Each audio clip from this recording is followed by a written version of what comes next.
Howdy, Ryan Cowboy Eamon. You know what? Let's talk about my rodeo days. How I got into it and where I ended up.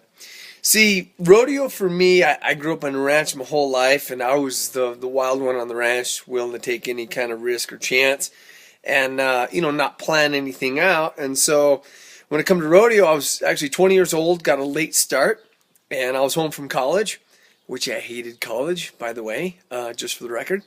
Got me nowhere in life. But anyways, I had some buddies of mine call me up when I was home, and they said, "Hey, you got to get your butt down here. There's a mechanical bull down here, and you got to come ride this thing." So I did. I went down there, got on it, and I pretty much naturally talented and gifted. I outrode all the other guys, and I was hooked on it, and went to my first rodeo, which was an Indian rodeo, and it was amazing. But after the first week that I did that, I went and got my older brother Dean.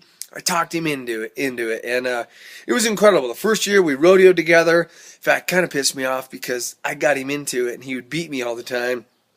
But anyways, let's not let him brag about that. But after the first year of doing it, man, I was hooked. I was like ready to quit college, just ready to go full time.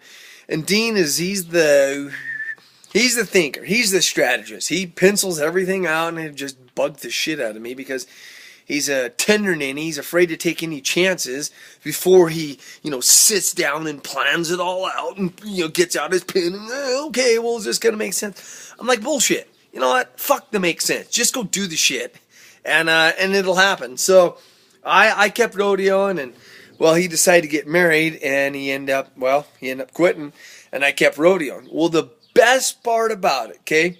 For 14 years, look at this right behind me. I travel all over the U.S., won buckles, was a rodeo champion on TV, a good old time.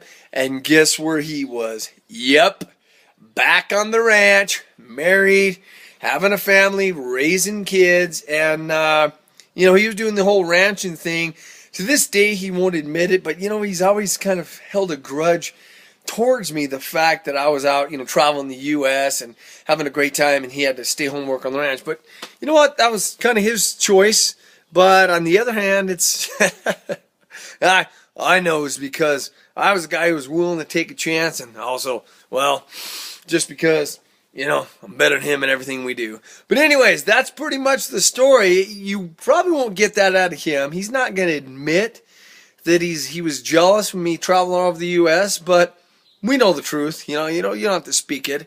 I know that's the truth right there. So when I come back on the ranch to work it, he never wanted to hear about the rodeo stories. He never wanted to know about, anything that I was doing. I'd be like, yeah, check this out.